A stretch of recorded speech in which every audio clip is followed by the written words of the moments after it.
حریم شاہ نے بھی تو یہی کہا نا کہ میرے خامن جو ہیں انہوں نے ابھی تک پہلی بیگم سے اجازت نہیں دی، اس لیے نہیں بتا سکتی۔ It is not the Begum, it is the Family Arbitration Council. ذات خود لا میکر ہے۔ یہ غلط بات ہے، مرد کو سزا ہوگی، بیوی کو بھی سزا ہوگی۔ اس کرائم میں she is a partner in crime. بچوں کا کھیل ہے، گلی ڈنڈا کا کھیل ہے یا بڑوں کا کھیل ہے کہ میرا خاوند یہ بتائے گا تو میں یوں بتاؤں گی۔ حلالہ کا بھی یہ بتائیں، وائی حلالہ؟ طلاق کو اسلام نے کبھی اچھا نہیں سمجھا۔ جو ذلت، جو رسوائی جس طریقے سے تم نے اس عورت کے ساتھ کیا، now you go through the same process۔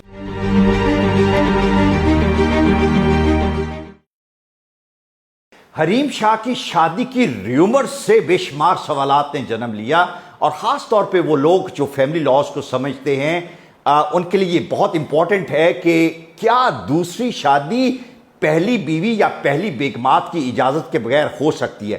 Hareem Shah نے یہ کہا کہ میں اپنے خاوند کا نام تب بتاؤں گی جب وہ اپنی پہلی بیوی سے اجازت لے لیں گے، لیکن نکاح مجھ سے انہوں نے کر لیا۔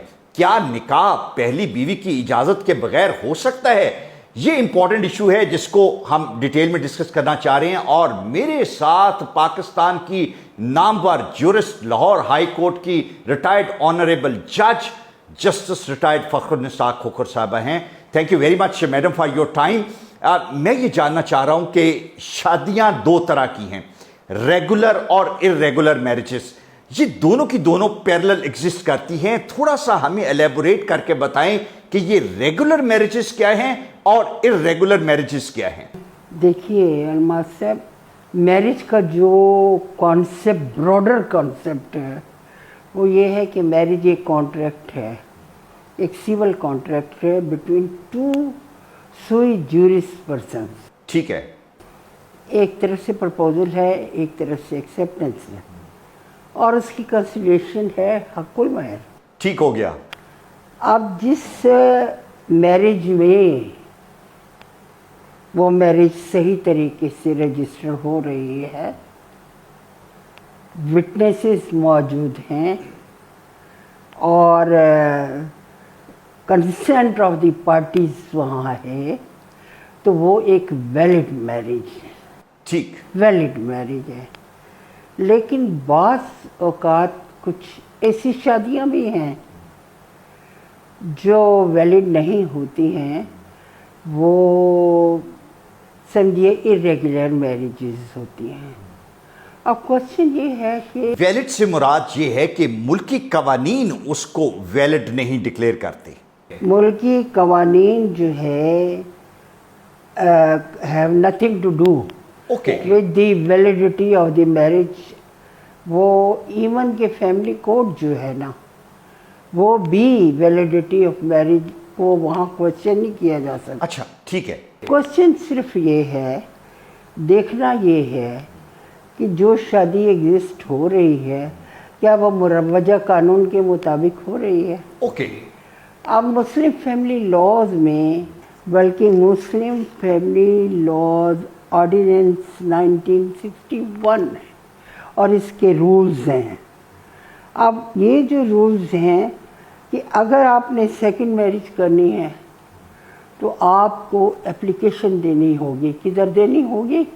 Arbitration council. اچھا، آج تک ہم یہ سمجھتے رہے ہیں کہ پہلی بیگم یا بیگمات سے اجازت لینا پڑتی ہے۔ حریم شاہ نے بھی تو یہی کہا نا کہ میرے خامن جو ہیں انہوں نے ابھی تک پہلی بیگم سے اجازت نہیں دی، اس لیے نہیں بتا سکتی۔ تو it is not the Begum, it is the arbitration council جہاں سے آپ نے اجازت لینی ہے۔ It is not the Begum, it is the family, is the arbitration council۔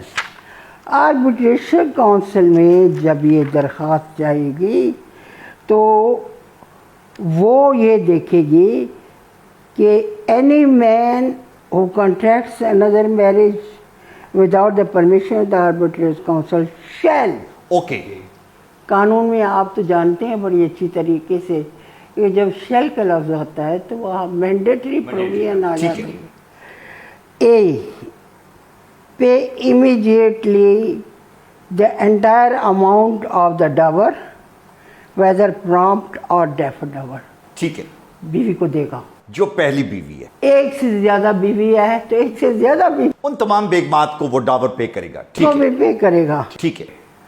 اور wives which amount if not so paid shall be recoverable as land revenue. آپ کو پتہ ہے اگر وہ یہ نہیں دیتا تو پھر کیا ہوتا ہے کہ جس طریقے سے آپ بیانہ نہیں دیتے ہیں کسی فصلوں کا، اگلا پکڑ کے آپ کو اندر کر دیتے. اور آج کل کے ٹائم میں تو انکم ٹیکس بھی جو نہیں دیتے اسی طرح سے ریکور کر لیتے ہیں فوراً سے پہلے. 1 منٹ میں وہ ریکور ہو جائے گا. سمجھ آ گئی جی.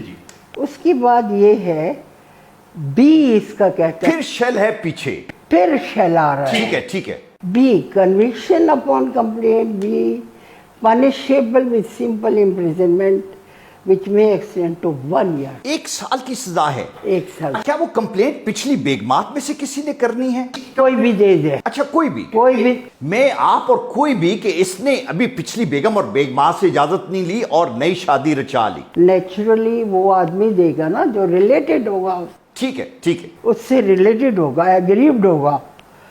لیکن کوشچن صرف اتنا ہے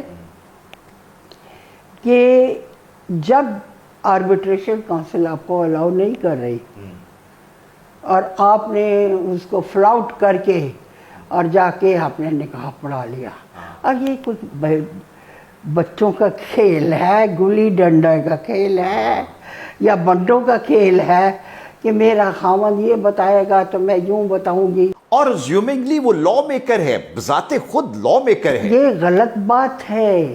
اوکے. جو قانون بنا رہی ہیں، جو قانون کو جن سے پریزیوم کیا جائے گا کہ قانون بہتر سے بہتر صورت میں آئے گا اور بہتر سے بہتر صورت میں وہ اپلائی ہوگا، تو وہ ایسی حرکت کرے تو بڑی غلط بات ہے نا. نہ صرف یہ کہ مرد کو سزا ہوگی، بیوی کو بھی سزا ہوگی. اچھا بیوی کو بھی سزا ہوگی؟ ہاں. اوکے. بیکاز اس نے جانتے بولتے کہ یہ سیکنڈ میرج ہے اور اس میں اس کرائم میں she is a partner in crime. Partner, اور اس نکاح خواہ کو بھی سزا ہوگی جس کو حکومت نے ایک لائسنس، پراپر لائسنس دیا ہے کہ تم نے یہ میرج جو ہے رجسٹر. اور ایسے نکاح میں جو گواہ ہیں جن کو پتہ ہے میڈم کہ ابھی تک پرمیشن نہیں لی گئی اور وہ اس میں گواہ بن کے بیٹھے ہوئے ہیں، ان کے بارے میں کیا خیال ہے آپ لیکن کا؟ جی وہ گواہ ہوں گے کہاں؟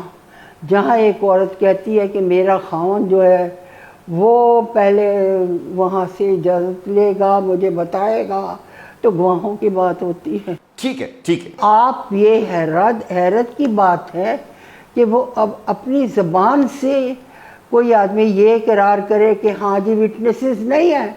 وٹنسز کے بغیر تو میرج سولمنائز ہی نہیں ہو. سولمنائز نہیں ہو سکتی. اچھا یہ تو میڈم ہم نے طے کر لیا کہ یہ دونوں کے لیے سزا ہے اور غیر قانونی کام ہوا. جو باقی ارریگولر میرجز ہیں جو اس کی ڈیفرنٹ کیٹیگریز ہمارے ساتھ، اس کو بھی ایلیبوریٹ کریں. جی میں آپ کو یہ بتاؤں کہ یہ ہے رول ہے 1.5.5. ٹھیک ہے. یہ اسپیشلی ارریگولر میرجز کے بارے میں ہے، اور یہ کہتا ہے کہ ارریگولر جس کو ہم اردو میں کہتے ہیں فاسد. ٹھیک ہے. اردو میں فاسد کہتے ہیں. یہ marriage is one that suffers from a temporary bar. Okay. کہ ایک ایسی شادی ہے جس میں کہ ایک عارضی طور پر ایک بار ہے بیفور کنزمیشن. اوکے. اب پوائنٹ یہ ہے جب میرج کنزمیٹ ہو جاتی ہے تو اس وقت کیا ہوتا ہے کہ عورت جو ہے اس کے جو ایشوز ہیں وہ لیجیٹیمیٹ ہوتے ہیں. رائٹ. اس کا رائٹ آف انہیریٹنس ہوتا ہے، وہ ڈیولپ ہو جاتا ہے. ٹھیک ہے. خاوند کے اس میں سے اس کو رائٹ آف انہیریٹنس ملتا ہے، اس کا مینٹیننس کا رائٹ جو ہے وہ سیف گارڈ ہو جاتا ہے. ٹھیک ہے. تو یہ سب باتیں اس وقت ہوتی ہیں جب میرج کنزومیٹ ہو جائے. بالکل ٹھیک ہے. اب بات ساری سمپل یہ آتی ہے کہ آپ دیکھیں once the marriage has been consummated, the wife becomes entitled to a dower. She is bound to observe iddat and the issue of marriage is legitimate. ٹھیک ہے ٹھیک ہے بالکل لیکن ٹھیک ہے. بالکل وہی آتا ہے جو جیسے کہ پہلی بیوی جو ہے اس کے تھے کہ جب عدت کا پیریڈ ہے. یہ عدت کی فلسفی بھی ہمیں سمجھائیں. یہ جو 3 ماہ کی فلسفی ہے میں حیران ہوتا ہوں جج صاحبہ کہ وہ ٹائم جب سائنس نہیں تھی اس وقت بھی ہمارے پیغمبر نے 3 ماہ کا گیپ جو ہے وہ بتایا. دیکھیں میں حیران ہوتی ہوں بعض اوقات ایسے کہ بہت ساری باتیں قرآن نے اور ہمارے رسول پاک نے صلی اللہ علیہ وسلم ہمیں بتائیں. بات یہ تھی کہ وہ کسی یونیورسٹی سے تو نہیں پڑھے ہوئے تھے. ٹھیک ہے.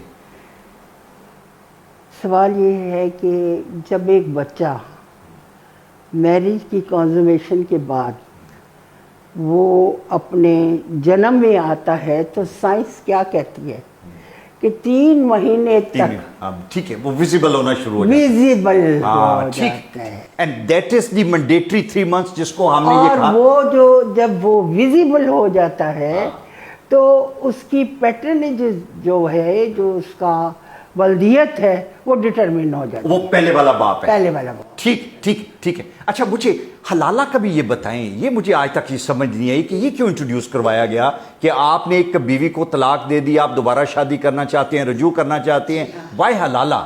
دیکھیں جی طلاق کو اسلام نے کبھی اچھا نہیں سمجھا. طلاق کو نہیں اچھا سمجھا. اور ایک ایسے خاوند کو جو کہتا ہے طلاق کو جس نے مذاق بنا دیا ہے طلاق طلاق طلاق. ہاں جیسے بیوی کوئی پتھر کا ٹکڑا ہے کہ جب تک آپ چاہیں آپ اسے استعمال کریں اس سے خدمت لیں اور جب مرضی ہو اس کو اٹھا کر پھینک دیں. نہیں ایسا نہیں ہے. بالکل ٹھیک ہے. اسلام نے حلالہ کا کانسیپٹ دیا ہی اسی لیے ہے کہ مرد کو ایک انتہائی ٹارچر کے میں سے گزرنا پڑتا ہے جب اس کے احساس ہوتا ہے کہ میں نے اپنی وائف کو غلط غصے میں آ کر یا کسی سفلی جذبات کے تحت میں نے اپنی وائف کو جو ہے ڈیورس دی ہے تو اس سلسلے میں میں نے زیادتی کی ہے. یہ ڈٹر کریٹ کرنے کے لیے ہے. ہاں اس کو کرنے کے لیے اسلام نے کہا نو. Okay no. اب تم نے جو اس کو اذیت دی ہے اس اذیت سے اب تم خود گزرو. تم نے ذلت اور رسوائی کے لیے دنیا میں چھوڑ دیا ہے اب تم بھی وہاں سے جاؤ کہ یہ غیر آدمی کے ساتھ کنزیومیٹ کرے گی تب تم شادی کر سکتے. ایک وقت وہ ہے جہاں پہ خاوند اتنا پوزیسو ہے اپنی بیوی کے بارے میں کہ وہ کوئی غیر مرد اس کی طرف دیکھ نہیں سکتا اور اس کو یہ سزا دی گئی کہ now you have to go through this process if you want to repossess her. So don't do it. Yeah. All right. It is I think ایک نہ تو اس میں ڈیٹرنس کا عمل ہے ایک تو ڈیٹرنس کا عمل ہے کہ اتنی جذبات میں آ کر آپ ایسی حرکتیں نہ کریں. اور دوسرا یہ ہے کہ عورت کو اللہ تعالیٰ نے بہت بڑا مقام دیا ہے اس کو ماں کا درجہ دیا ہے جنت اس کے پاؤں کے نیچے رکھی ہے اور وہ خاوند بیچارہ بے غریب عورت وہ خاوند کی خدمت کرتی ہے اور جب چاہے آپ اسے کہیں کہ ہاں جی بس میں طلاق دینا طلاق طلاق طلاق یہ کیا ہو گیا. ایسا نہیں ہو سکتا. اگر تم دیتے ہو اور بعد میں آپ ہوش میں آتے ہیں او ہو میں نے بڑی غلطی کر دی تو پھر اسلام کہتا ہے نو وے. رائٹ. جو ذلت جو رسوائی جس طریقے سے تم نے اس عورت کے ساتھ کیا now you go through the same process. لیکن مجھے ایک بات بتائیں میں اگین فلسفی میں سمجھنا چاہ رہا ہوں. عورت کے لیے بھی تو اذیت ہے کہ کسی ایک غیر مرد کے ساتھ ٹیمپریری فیز میں جہاں پہ پتہ ہے کہ again I have to go back to another person. اذیت ہے عورت کے لیے. عورت کے لیے اذیت کیا ہوگی؟ آپ نے تو اسے فورس کیا ہے. ہاں فورس تو آپ نے کیا. ٹھیک. وہ تو نہیں چھوڑنا چاہتی تھی آپ کو اس کو تو اس کے خاوند نے فورس کیا. بالکل ٹھیک. اور جب اس کے خاوند نے فورس کیا تب بھی اس میں اگر کوئی وفا ہے